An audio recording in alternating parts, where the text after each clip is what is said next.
राधे राधे बच्चों, welcome to teach गुरु। कैसे हो सभी? उम्मीद है अच्छे होगे।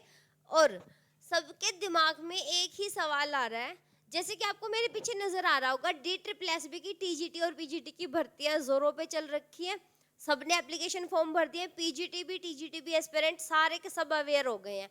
अब सबके दिमाग में एक चीज आएगी कि कितना टाइम है हमारे पास पेपर की तैयारी करने के लिए, कब तक हमारा पेपर हो सकता है।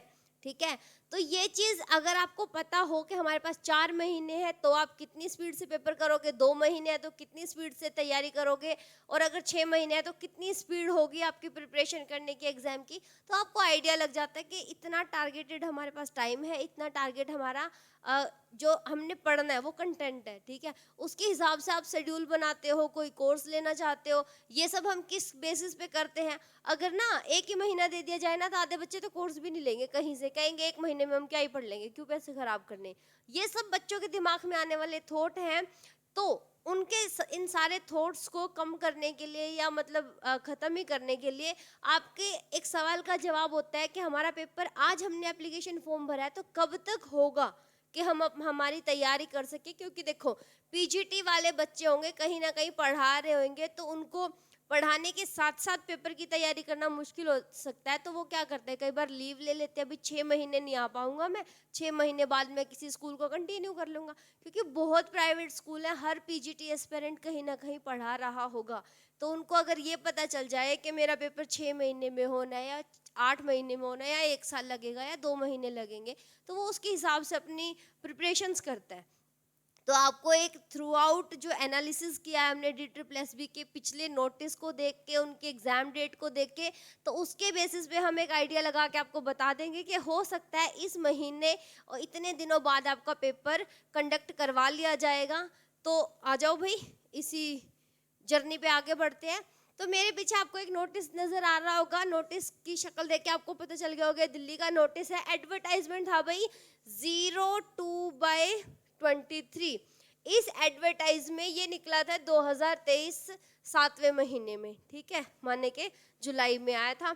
इस एडवर्टाइजमेंट में देखो, एप्लीकेशन की ओपनिंग डेट और क्लोजिंग डेट आपको गिवन है। क्या है वो, ध्यान से देखो, 17 अगस्त से 15 सितंबर तक।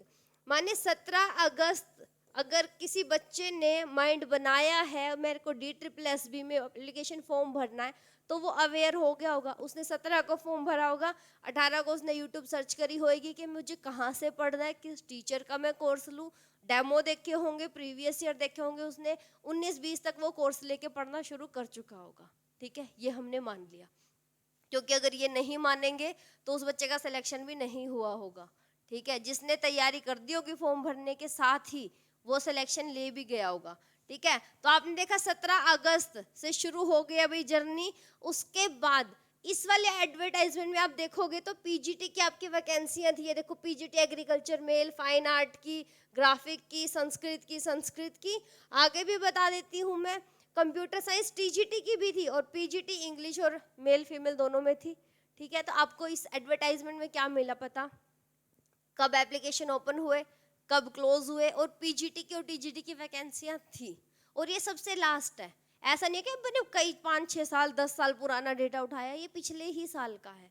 ठीक है, और उनके बाद इसके बाद इनका जो शेड्यूल आता है, एग्जामिनेशन शेड्यूल जो आता है, आप देख लोगे इसी का आता है ये। और कब होते हैं कंडक्ट ये, 13 तारीख दूसरा महीना 2024, माने के इसी फरवरी। ठीक है, तो इन तारीख को क्या हुआ है, इनके एग्जाम कंडक्ट हुए हैं। तो आप ध्यान से देखोगे तो मैं एक नंबर लिखने जा रही हूँ यहाँ पर, और ये भी देख लिया होगा, PGT English, fine art, Sanskrit इनके पेपर कंडक्ट हुए, माने पीजीटी का ही पेपर कंडक्ट हो रहा है, पीजीटी की ही एडवर्टाइजमेंट थी। तो 17 अगस्त से शुरू होके ये अगर मैं इस 13 को 17 फरवरी पढ़ूँ तो कोई दिक्कत तो नहीं होगी ना, 4 दिन में तो कोई फर्क नहीं, 17 फरवरी।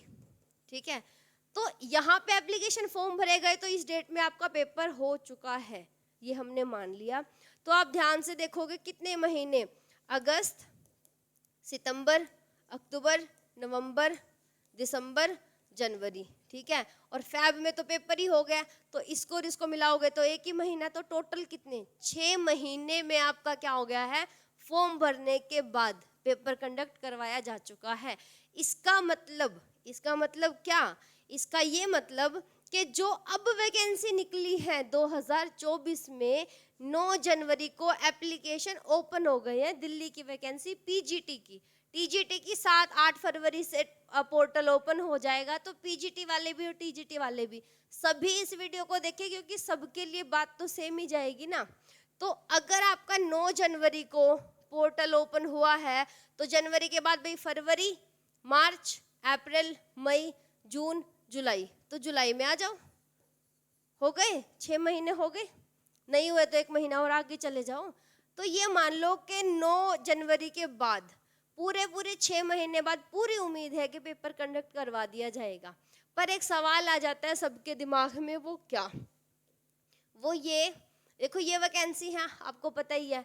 सबके दिमाग में एक बात आई होगी, जिसने भी 2023 को ढंग से जिया है उसने एक चीज देखी होगी कि जनवरी में केवीएस ने धमाका किया था। धमाका क्या ही था, मतलब फॉर्म निकाले थे भाई, वैकेंसियां निकाली थी और उन्होंने कहा था 1 महीने बाद हम पेपर ले लेंगे। किसी को यकीन नहीं हुआ था, पूरे यूट्यूब के ऊपर ऐसे हुआ मच गया था कि 1 महीने में थोड़ा ना पेपर हो जाते हैं, और वो भी ऑनलाइन के लिए भाई पहले आपने क्या करा, सेंटर को ठेके देने होते हैं, वो आगे कंप्यूटर्स अरेंज करते हैं अपने, और फिर आगे टीचर अरेंज करना, पेपर सेटिंग करना, बहुत लंबा चौड़ा प्रोसेस है। ऐसा नहीं है कि एक कमरे में बैठ के 4 लोग पेपर डिजाइन कर देंगे और पेपर हो जाएगा, इतना आसान तो नहीं है। तो उस साल क्या हुआ था, उन्होंने पहले से सब कुछ करके रखा था, ठीक है। 2023 में उन्होंने कहा था फरवरी मिड में पेपर की डेट दे देंगे, तो उन्होंने दे दी। फिर सबको लगा था फेक है, पर फिर उन्होंने पेपर भी ले लिया। जब बच्चे एग्जाम सेंटर पे पहुंच चुके थे तब जाके उनको यकीन हुआ था कि सच में केवीएस ने जो कहा था वो कर दिया। साल के एंड तक ज्वाइनिंग लेटर बच्चों के हाथ में दे दिए, 1 साल में पूरा काम खत्म कर दिया था। ऐसा हुआ पिछली साल। तो सबको ये लगता है कि अगर DSSB भी कह रहा है कि 3-4 महीने में पेपर ले लेगा, तो हो सकता है ले ले। पर जैसा कि आप सबको पता है, मार्च में जाके आचार संहिता लग जाएगी, लोकसभा के चुनाव हैं, अप्रैल में चुनाव होने हैं, उसके बाद थोड़ा माहौल शांत होने में, पेपर सेट करने में, क्योंकि इलेक्शन भी स्कूलों में ही होते हैं और तो कहीं नहीं होते। और सब में क्या होता है, पूरा का पूरा जो सिस्टम है वो बिजी रहता है। बिजी रहने के बाद क्या होता है, सबको कूल डाउन होके पेपर लेने के लिए फिर से एनवायरनमेंट वार्म अप करना होता है। तो ये मान लो कि जून जुलाई से पहले तो पेपर नहीं होगा, ठीक है। अगर इससे पहले हो गया तो ज़्यादा से ज़्यादा मई आ सकता है, उससे पहले तो कभी नहीं होगा ना। क्यों नहीं हो सकता? क्योंकि अप्रैल तो वैसे ही बिजी चल रहा है, दिल्ली में चुनाव होने हैं, दिल्ली का ही पेपर है, ठीक है। तो इतना आपको आइडिया लगेगा, आपके पास 5 से 6 महीने हैं तैयारी करने के लिए। तो जिन जिन बच्चों ने अब तक ये नहीं सोचा है कि हमें कैसे पढ़ना है, कहाँ से पढ़ना है, तो वो बच्चे अवेयर हो जाएं और पढ़ना शुरू कर लें। जिस बच्चे के पास ये वीडियो पहुंच रहा है, ये हो रहा है टीच गुरु यूट्यूब चैनल से, तो जिसको मुझसे पढ़ना हो तो वो नीचे लिंक में आपको नंबर मिल जाएगा, उस पर कॉन्टैक्ट कर ले, सारी डिटेल्स आपको मिल जाएंगी। और ये सिर्फ DSSB के लिए नहीं है, TGT PGT math for any exam through out India. आपको कोई भी इंडिया का एग्जाम देना है, TGT PGT, राजस्थान का हो, यूपी का हो, MP का हो, चंडीगढ़ का हो, हरियाणा वाले हरियाणा का एचटेट देंगे, फिर उसको स्क्रीनिंग देंगे, तो सबका सिलेबस कॉमन होता है, ठीक है। आप फॉरेन कंट्री में जाओगे, सिलेबस उनका भी सेम होता है, पर वहाँ से हमें मतलब नहीं होता तो हम उनके नाम नहीं बोलते। बाकी सबका सिलेबस सेम होता है। जिस बच्चे को मुझसे पढ़ना हो तो भाई कांटेक्ट कर लेना। मिलते हैं नेक्स्ट वीडियो में और इन्फॉर्मेशन के साथ। Thank you so much. Radhe Radhe.